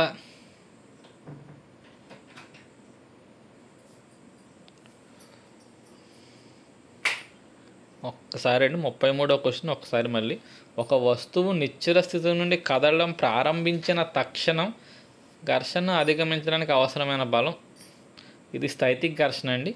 ఎందుకంటే ఇక్కడ నిశ్చల స్థితి నుండి కదలడం ప్రారంభించిన తక్షణం అన్నాడు కాబట్టి, అంటే ఇలా ఉంది ఇటుక కదలట్లేదు, కదులటం ప్రారంభించిన తక్షణం మనం చూసే రీడింగ్నే స్థైతిక ఘర్షణ అంటాం. కాబట్టి దీని ఆన్సర్ 33 సి అండి, స్థైతిక ఘర్షణ. 34 ఆల్రెడీ కదిలిపోయిన తర్వాత ఒక వస్తువు కదిలిన తర్వాత దాని అదే వేగంతో కదులుతూ ఉండేలా చేయడానికి అవసరమైన బలాన్ని జారుడు ఘర్షణ అంటారు. నెక్స్ట్ 35 ఈ క్రింది ఏ సందర్భంలో ఘర్షణకు మనకి ఉపయోగపడుతుంది అని ఇచ్చాడు. సో సాధారణంగా చాలా సందర్భంలో ఘర్షణ మనకి నష్టాన్ని కలిగజేస్తుందండి. ఉపయోగం ఎక్కడా అని అడిగాడు. యంత్ర భాగాలు కదపడంలో యంత్ర భాగాలకు అడ్డుపడుతుందండి ఘర్షణ, ఎప్పుడు కదపడానికి ఉపయోగపడదు కాబట్టి ఇది కాదు. క్యారమ్స్ ఆడడం కూడా అంతే, కాయిన్ ఆపేస్తుందండి ఘర్షణ కాదు. చెప్పులు అరిగిపోతాయి, అది ఉపయోగం ఎలా అవుతుంది, అవ్వదు. అగ్గిపుల్లను వెలిగించడంలో ఘర్షణ ఉపయోగపడుతుంది, ఇది రైట్ ఆన్సర్ అండి. అగ్గిపుల్లను వెలిగించడంలో ఘర్షణ మనకు ఉపయోగపడుతుంది. ఈ క్రింది వాక్యాల్లో సరికాని దానిని గుర్తించండి. ఘర్షణని పూర్తిగా తొలగించలేం, ఇది రైట్. సరి కాని వాక్యాన్ని అనేది 3 రైట్ ఉంటాయండి, 1 తప్పు ఉంటుంది, అదే మన ఆన్సర్. ఏ ఉపరితలము సంపూర్ణంగా నునిపోయింది కాదు, ఇది రైటే. ఒక వస్తువు బరువు పెరిగితే దానివల్ల కలిగే ఘర్షణ కూడా పెరుగుతుంది, ఇది రైటేనండి. అత్యధిక ఘర్షణ బలాన్ని మనం ప్రవాహంలో గుర్తించగలం, ఇది తప్పండి. మనకి 4 రకాల ఘర్షణలు ఉంటాయి, ఆల్రెడీ ఇందాక 2-3 పేర్లు వచ్చినాయి. ఒకటి స్థైతిక ఘర్షణ, ఇంకొకటి జారుడు ఘర్షణ, ఇంకొకటి దొర్లుడు ఘర్షణ, ఇంకోటి ప్రవాహి ఘర్షణ. అన్నిటికంటే ఎక్కువ స్థైతిక అండి. ఇక్కడ ఏమన్నాడంటే అన్నిటికంటే ఎక్కువ ప్రవాహి ఘర్షణ అన్నాడు, అది తప్పు. కాబట్టి అత్యధిక ఘర్షణ బలాన్ని మనం ప్రవాహుల్లో గుర్తించగలమంటే అది తప్పండి. సో ఇది రాంగ్. 37 టేబుల్పై ఉంచిన వస్తువును చేత్తో నెట్టినప్పుడు అది కదిలినట్లయితే, టేబుల్ మీద ఏదో ఒక వస్తువుని దాని చేత్తో నెట్టామండి, అది కదిలిందంటే అర్థం ఏంటి, దాని దగ్గర ఉన్న స్థైతిక ఘర్షణ కంటే మనం ఎక్కువ బలాన్ని ఉపయోగించేసామని అర్థం. సో కదలకుండా ఉంది ఈ పుస్తకం. ఇప్పుడు ఇక్కడ ఉండే బలం స్థైతిక ఘర్షణ, ఇది కదలాలి అంటే మనం స్థైతిక ఘర్షణ కంటే ఎక్కువ బలాన్ని ఉపయోగించాలి. సో ఇక్కడ ఏమంటున్నాడు, మనం కదిలిపోయింది అంటున్నాడు. మనం ఇలా గంటగానే ఇది కదిలిపోయింది అంటే మనం ఉపయోగించిన బలం దేనికంటే ఎక్కువ అంటే స్థైతిక ఘర్షణ కన్నా ఎక్కువ. సో క్వశ్చన్ ఒకసారి చూద్దాం. కదిలినట్లయితే అక్కడ ఘర్షణ బలమే లేదు, తప్పు. మనం ప్రయోగించిన బలం ఘర్షణ బలం కంటే తక్కువ ఉంది, తప్పు. మనం ప్రయోగించిన బలం ఘర్షణ బలాన్ని అధిగమించింది, ఇది రైట్ అండి. So answer C. నెక్స్ట్ 38 మనం ఏదైనా ఉపరితలాన్ని మరో ఉపరితలంపై కదిలించాలి అంటే,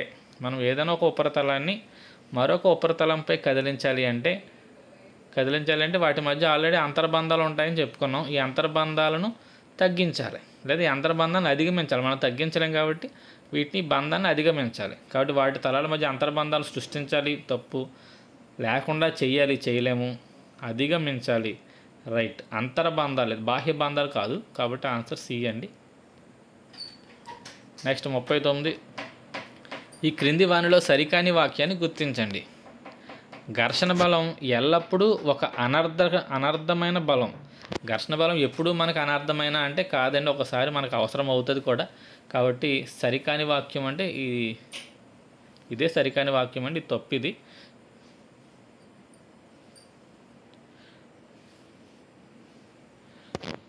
ఉపరితలం మిగతా కూడా చూద్దామండి ఒకసారి. ఉపరితల గరుకుతనం పెరిగితే ఘర్షణ బలం పెరుగుతుంది, ఇది రైట్. నిశ్చల స్థితిలో ఉన్నప్పుడు కంటే చలనమున్న వస్తువుని కదిలించడం తేలిక, ఇది రైట్. 2 ఉపరితలను గట్టిగా నొక్కితే వాటి మధ్య ఘర్షణ బలం పెరుగుతుంది, ఇది రైట్ అండి. ఇక రాంగ్ అలా ఘర్షణ బలం ఎల్లప్పుడూ ఒక అనర్థమైన బలం. సో ఎందుకు తప్పు అయిందో చెప్పాను కదా, మనకి అవసరము ఉంటుంది, అనవసరము ఉంటుంది, కాబట్టి ఎల్లప్పుడూ అనేది తప్పు. ఇక్కడ ఇంకొక పాయింట్, 2 ఉపరితలాన్ని గట్టిగా నొక్కితే ఒకదాన్ని ఉంది దాని మీద ఇంకా గట్టిగా మనం బలాన్ని వేస్తే ఇక్కడ ఘర్షణ బలం పెరిగిపోతుంది. 40 ఈ కింది వాటిలో సరైన వాక్యాన్ని గుర్తించండి. అంటే 3 తప్పు ఉంటుందండి, ఒకటే రైట్ ఉంటుంది. ఒక వస్తువు మరొక వస్తువు ఉపరితలంపై దొర్లుతున్నప్పుడు దానికి కదలికను నిరోధించే ఘర్షణనే స్థైతిక ఘర్షణ అంటారు. సరైనది. అంటే 3 తప్పులు ఉంటాయండి. ఒక వస్తువు మరొక వస్తువుపై దొర్లుతున్నప్పుడు ఉండేదాన్ని దొర్లుడు ఘర్షణ అంటాం, స్థైతిక ఘర్షణ కాదండి, తప్పు. కందెనలు మరియు బాల్ బేరింగ్స్ వాడి ఘర్షణను తగ్గించవచ్చు, పెంచవచ్చు అన్నాడు, తప్పు. ఘర్షణ వల్ల వేడి ఉత్పత్తి అవుతుంది, ఇది ఇంధన నష్టాన్ని కలిగిస్తుంది, ఇది రైట్ అండి. ఘర్షణ వల్ల వేడి ఉత్పత్తి అయి లోపల పెట్రోల్ అది త్వరగా అయిపోతుంది, అది రైట్.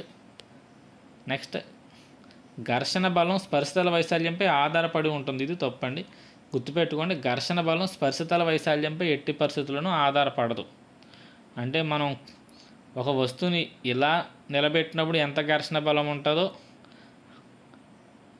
అంటే ఒక వస్తువుని ఇలా నిలబెట్టినప్పుడు ఎంత ఘర్షణ బలం ఉంటుంది, ఇదే వస్తువుని ఇలా పడుకోబెట్టినా కూడా అంతే ఘర్షణ బలం ఉంటుంది. ఇక్కడ ఏరియా తక్కువ కదా, ఇక్కడ ఏరియా ఎక్కువ కదా అనే దాని మీద ఘర్షణ బలం ఆధారపడదండి. చాలామంది తప్పెట్టేస్తారు ఈ విషయం. ఘర్షణ బలం స్పర్శతల వైశాల్యంపై ఆధారపడదు, పీడనం ఆధారపడుతుంది. ఇందాక చెప్పుకున్నాం మనం ఫస్ట్లో ఎదలో క్వశ్చన్స్ పీడనం గురించి చెప్పుకున్నాం. స్పర్శతల వైశాల్యం పెరిగితే పీడనం తగ్గిపోతుంది. ఇక్కడ అది కాదండి, ఇది ఘర్షణ బలం స్పర్శతల వైశాల్యంపై ఆధారపడదు. బాల్ బేరింగ్లు ఉపయోగించడం ద్వారా దొర్లుడు ఘర్షణను జారుడు ఘర్షణగా మార్చవచ్చు, జారుడు ఘర్షణను దొర్లుడు ఘర్షణగా మార్చవచ్చు, దొర్లుడు ఘర్షణను స్థైతిక ఘర్షణగా మార్చవచ్చు, ప్రవాహీ ఘర్షణను దొర్లుడు ఘర్షణగా మారవచ్చు. సో బాల్ బేరింగ్స్ అంటే మామూలుగా ఒక సూట్ కేసుని మనం లాగుతున్నప్పుడు ఇక్కడ ఘర్షణ ఉంటుంది, లాగుతున్నప్పుడు ఇక్కడ ఉండే ఘర్షణ జారుడు ఘర్షణ, ఇది ఎక్కువగా ఉంటుంది. ఇది ఈజీ కదలాలంటే ఇక్కడ మనం చక్రాలు వాడతాం, ఇప్పుడు దొర్లుడు ఘర్షణగా మారిపోద్ది. అంటే బాల్ బేరింగ్స్ ఉపయోగించడం ద్వారా మనం ఏం చేస్తామంటే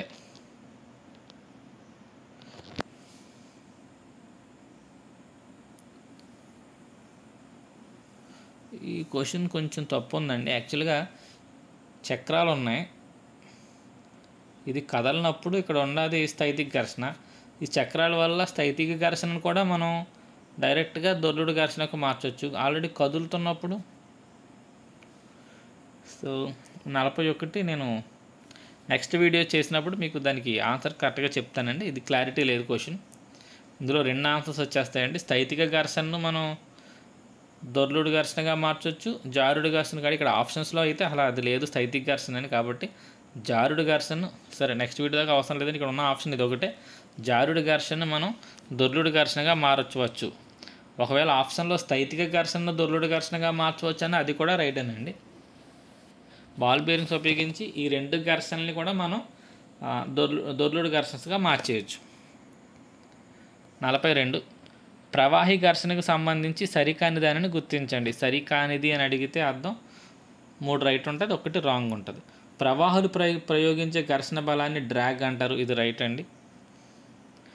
ప్రవాహంలోని వస్తువుపై ఘర్షణ బలం ప్రవాహితో సంబంధించి దాని సాపేక్ష వేగంపై ఆధారపడి ఉంటుంది, ఇది రైట్. అంటే సపోజ్ మనం ఇలా సైకిల్ తొక్కుతున్నాం, గాలి గట్టిగా వేస్తుంది అనుకోండి, మనం ఎలా సైకిల్ తొక్కుతున్నాం, గాలి చాలా వేగంగా ఇటేస్తుంది. ఓకే, అప్పుడు మన దీన్ని మనం ఆపోజిట్లో ఉన్నాం, ఇక్కడ మనం ఏం కట్టాలి, సాపేక్ష వేగం కట్టుకుంటాం. కాబట్టి ప్రవాహంలో వస్తువుపై ఘర్షణ బలం ప్రవాహితో సంబంధించి దాని సాపేక్ష వేగంపై ఆధారపడి ఉంటుంది. ఒకవేళ నేను అదే టైంలో ఇటు వెళ్తున్నాను అనుకోండి, నా మీద ఘర్షణ బలం తక్కువగా ఉంటుంది. నేను ఇటు వెళ్తున్నాను అనుకోండి, ఘర్షణ బలం ఎక్కువ అయిపోతుంది. కాబట్టి ఇది కరెక్టే, సాపేక్ష వేగంపై ఆధారపడి ఉంటుంది. ప్రవాహి ఘర్షణ వస్తువు ఆకృతిపై మరియు ప్రవాహ స్వభావంపై ఆధారపడి ఉంటుంది, ఇది కరెక్టే.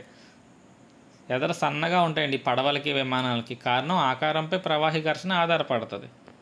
ఇక 4 వస్తువులు ప్రవాహాల్లో చెల్లించేటప్పుడు వాటిపై పనిచేసే ఘర్షణ అధిగమించాల్సిన అవసరం లేదు, తప్పు. ఖచ్చితంగా ఘర్షణ అధిగమిస్తేనే ముందుకు వెళ్ళగలుగుతాం. నెక్స్ట్ 43వ బిట్ అండి. 2 kgల ఇటుకను నేలపై క్షితిజ సమాంతరంగా ఉంచాం, ఒక ఇటుకను ముందు ఇలా పెట్టాం, అప్పుడు ఇక్కడ ఉన్న ఘర్షణ ఎఫ్. తర్వాత అదే ఇటుకను ఇలా నిలబెట్టాం, ఎంత ఉంటుంది, ఇప్పుడు కూడా ఎఫ్ఏ ఉంటుంది. ఏం చెప్పుకున్నాం ఇందాక, ఈ ఉపరితల వైశాల్యంపై ఘర్షణ బలం అనేది ఆధారపడదు. ఇలా అడ్డంగా ఉన్న ఎఫ్ఏ, ఇలా నిలబెట్టినా కూడా ఘర్షణ బలంలో ఎటువంటి మార్పు రాదండి. కాబట్టి దీని ఆన్సర్ ఎఫ్ఏ అవుతుంది. నెక్స్ట్ 44 భారీ వాహనాలకు అధిక లోడ్ తీసుకెళ్లే వాహనాలకు ఎక్కువ సంఖ్యలో టైర్లను గమనిస్తాం, దీనికి కారణం ఏంటి? సో ఇలా ఒక ట్రాలీ వెళ్తుంది, పెద్ద ట్రాలీ, ఒక 10 ఎన్నో పెద్ద లారీ అండి ఇది. ఎన్నో టైర్లు, ఎందుకు ఇన్ని టైర్లు ఉంటాయి అని అడిగితే అర్థం ఏంటంటే, యాక్చువల్ దీని మీద బోల్డ్ లోడ్ ఉంటుంది. దీని బరువు అంతా 1-2 టైర్లు ఉంటే ఆ టైర్ల మీదే పడిపోతుంది ఈ బరువు అంతా. కాబట్టి ఇక్కడ పీడనం వల్ల ఈ టైర్లు పగిలిపోయే ప్రమాదం ఉంటుంది. కాబట్టి ఎక్కువ టైర్లు వేయడం వల్ల ఇక్కడ ఎక్కువ స్పర్శతల వైశాల్యాన్ని పెంచుతున్నాం మనం. కాబట్టి వీటి బరువు అంతా అన్ని టైర్ల మీద పడి ఇక్కడ పీడనం తగ్గుతుంది. కాబట్టి ఆన్సర్ ఏంటి అంటే, ఎక్కువ టైర్లు ఉండడానికి కారణం ఏంటంటే పీడనాన్ని తగ్గించడానికి. సో అది దాని ఆన్సర్ అండి. నెక్స్ట్ 45 ఈ క్రింది వాక్యాల్లో సరికాని వాటిని గుర్తించండి. సరికాని అంటే 1 సరికానిది ఉంటుందండి, 3 సరైనది ఉంటుంది. ఘర్షణ బలం ఎల్లప్పుడూ అనువర్తిత బలాన్ని వ్యతిరేకిస్తుంది. సో ఇది రైట్. ఘర్షణ బలం ఎప్పుడు అనువర్తిత బలాన్ని, అంటే ఘర్షణ బలం ఎప్పుడు ముందుకు వెళ్ళనివ్వదు, ఆపుతూ ఉంటుంది. రైట్. నెక్స్ట్, గురుత్వాకర్షణ బలం ఎల్లప్పుడూ నిటారుగా పనిచేస్తుంది. ఇది రైటే. గురుత్వాకర్షణ బలం ఎప్పుడు నిటారుగా కింది వైపుకి పనిచేస్తూ ఉంటుంది గురుత్వాకర్షణ బలం. రైట్. నెక్స్ట్, సైకిల్ మోటార్ వాహనాల బ్రేక్ సిస్టమ్స్లో బ్రేక్ ప్యాడ్లను ఉపయోగించడం ద్వారా ఘర్షణని తగ్గించవచ్చు. యాక్చువల్గా మనకి సైకిల్ ఎలా ఉందనుకోండి, ఇక్కడ రబ్బర్లు వేస్తాం, బ్రేక్ రబ్బర్ల వల్ల ఘర్షణ ఎక్కువై మనం ఇలా బ్రేక్ వేయగానే పడుతుంది. ఈ బ్రేక్ రబ్బర్ల వల్ల ఘర్షణ తగ్గిపోయింది అనుకోండి, బ్రేకులు పడవు. కాబట్టి ఇది తప్పు. ఘర్షణని పెంచడానికి మనం బ్రేక్ ప్యాడ్లు ఉపయోగిస్తాం తప్ప ఘర్షణ తగ్గించడానికి ఉపయోగించమండి. So answer C. 46, దొంగతనానికి వచ్చే వ్యక్తి శరీరం అంతా నల్లటి తైలాన్ని రాసుకుని వస్తాడు. దీనికి కారణం ఏంటి? చీకట్లో కనపడకుండా ఉండడం కోసం, ఎవరు గుర్తుపట్టకుండా ఉండడం కోసం, శరీరంపై ఘర్షణని తగ్గించడం కోసం. సో ఘర్షణని తగ్గించడం కోసం. ఎందుకంటే ఎప్పుడైతే ఘర్షణ తక్కువగా ఉందో ఎవరైనా పట్టుకున్నా ఇట్టే జారిపోయి పారిపోతాడు అనమాట, దొంగ కదా. కాబట్టి ఆన్సర్ సి. ఈ క్రింది వాటిలో ప్రవాహికి ఉదాహరణ కానిదేంటి? ప్రవాహి కానిదేంటి అని అడిగాడండి. Answer graphite. గ్రాఫైట్ ఒక పౌడరు. ప్రవాహి అని వేటిని అంటామంటే వాయు ద్రవ పదార్థాలను మాత్రమే మనం ప్రవాహులు అంటాం. ఇది గ్రాఫైట్ ఒక పౌడర్ కాబట్టి అది ప్రవాహి కాదు. నీటిలోను మరియు గాలిలోను ప్రయాణించే వాహనాల ముందు భాగాలు ప్రత్యేకమైన ఆకృతిని కలిగి ఉంటాయి. ఎందుకు? ప్రత్యేకమైన ఆకృతులు ఎందుకు ఉంటాయండి? ఘర్షణ తగ్గించుకోవడం కోసం, ప్రవాహి ఘర్షణ తగ్గించుకోవడం కోసమే ప్రత్యేక ఆకృతులు ఉంటాయని ఇందాక చెప్పుకున్నాం. ప్రవాహి ఘర్షణ తగ్గించడం కొరకు మాత్రమే. డి చూడండి, ప్రవాహి ఘర్షణ పూర్తిగా తప్పండి. పూర్తిగా నివారించడం అనేది సాధ్యమే కాదు. కాబట్టి అది కాదు, తగ్గించడం కొరకు మాత్రమే మన ఆన్సర్ అవుతుంది. నెక్స్ట్, బాల్ బేరింగ్లు ఏ ఘర్షణను నివారించడానికి వాడతారు? బాల్ బేరింగ్లు దొర్లుడు ఘర్షణను తగ్గించడానికి వాడతారు. నెక్స్ట్, చివరి బిట్ అండి. ఈ క్రింది వాటిలో సరికాని దానిని గుర్తించండి. సరికానిది అంటే అర్థం 3 రైట్ 1 రాంగ్. సో అన్నిటికంటే ఎక్కువ స్థైతిక అని చెప్పుకున్నాం, అన్నిటికంటే తక్కువ ప్రవాహి ఘర్షణకి తక్కువ శక్తి ఉంటుంది అని చెప్పుకున్నాం. స్థైతిక ఘర్షణ దొర్లుడు ఘర్షణ కన్నా ఎక్కువగా ఉంటుంది. ఇది రైటు. జారుడు ఘర్షణ దొర్లుడు ఘర్షణ కన్నా ఎక్కువ ఉంటుంది. ఇది రైటు. ఆర్డర్ ఒకసారి చూసుకోండి. స్థైతిక తర్వాత జారుడు తర్వాత దొర్లుడు తర్వాత ప్రవాహి ఘర్షణ దొర్లుడు ఘర్షణ కంటే సో ఇది అన్నిటికంటే తక్కువ ఉండాలి, ఇది ఎక్కువ అని చెప్పాడు కాబట్టి ఇది తప్పండి, మిగతా అన్ని రైట్. Answer C. జారుడు ఘర్షణ ప్రవాహి ఘర్షణ కన్నా ఎక్కువ ఉంటుంది. ఇది రైట్. సో ఈ 3 రైట్, సి రాంగ్ అండి. ఇవి మొదటి 50 బిట్లు. నెక్స్ట్ వీడియోలో మరికొన్ని ఫిజిక్స్ బిట్స్ కంప్లీట్ చేస్తామండి, తర్వాత కెమిస్ట్రీ బిట్స్.